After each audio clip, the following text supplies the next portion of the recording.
Zoe Sugg, the vlogger blamed for declining teenage literacy. Wiltshire-born Zoella is an artist of self-engrossment. Oh, shite off. Right, so they were headlines taken from an article on The Guardian written by columnist Zoe Williams, which is blaming Zoella, a best-selling author, for declining teenage literacy rates. And I know most people's first reply to that will be like, oh, well, she didn't write the book herself.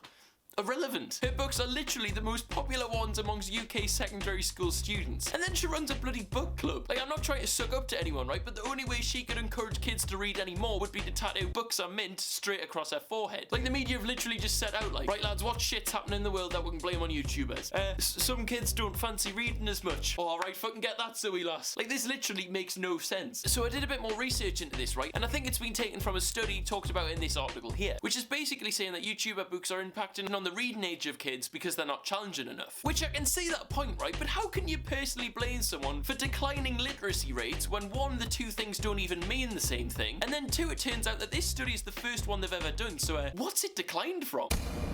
Little T, shouting out my mum. Right, so I think it's time we check back on this lot again. Right, so since my last BG Media video where the bloke in the World War II gas mask kicked off with us, we'll push Will's head off the dashboard. We'll push Will's head off the dashboard. Wall Street Journal, get on it. They've uploaded another 16 videos. Anyway, it turns out that Millie B now has beef with Soph Aspin and Little T. Mad. They're even using someone else's mum's front room and all. I've got to say though, Millie B has to win the best title competition. Get a new jacket. Oh, that's her told already, Millie mate. There's also been one called Catch Me Outside. Catch me outside, catch me outside, how's like that?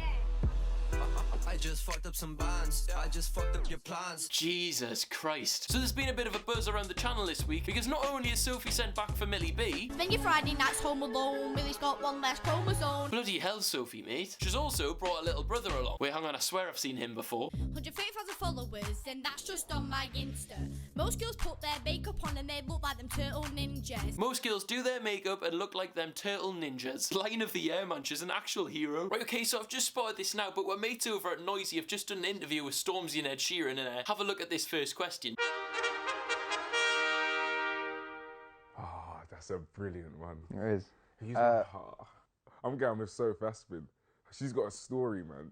You know what I mean? Soph Aspin's got a real story. I'm going for Afghan Dan because I want to see the clash. You guys need to make it happen. As if it's got this far, man. That is mad. Right, okay, moving on. I saw this tweet this week. Always drink responsibly. Oh my god. Like, fair enough, right? I'm all for Halloween costumes and makeup art or whatever, right? But why has she glued half a can of dark fruits to her face? Like, how do you even sustain an injury like that? What a nutter. Right, then this video went massive on Twitter, and I don't really understand it. So it just starts off with a couple of women kicking off with each other on a train, and then someone starts putting bagels on this bloke's head.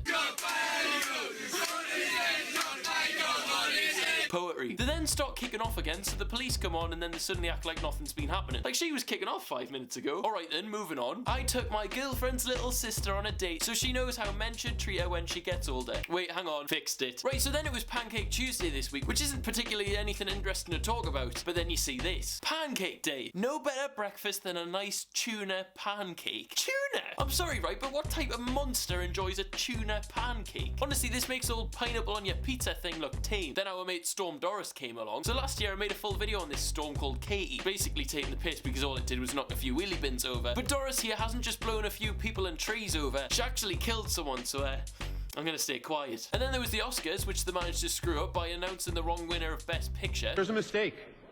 Moonlight, you guys won Best Picture. Everyone was kicking off, but that happens all the time. What I want to talk about is Nicole Kidman's clapping. Like, what planet is she from? And then David Haye came up with the single greatest comeback of all time. Yeah, your mum. You tell him, David. Right, and then lastly, there's a movie called Fist Fight coming out this week. It's about two teachers, one of which being Charlie Day and the other one being Ice Cube, where our mate here loses his job because he gets snitched on. He then proceeds to kick off and smash up the school, and then challenges him to a fight. I can't wait to fuck you up.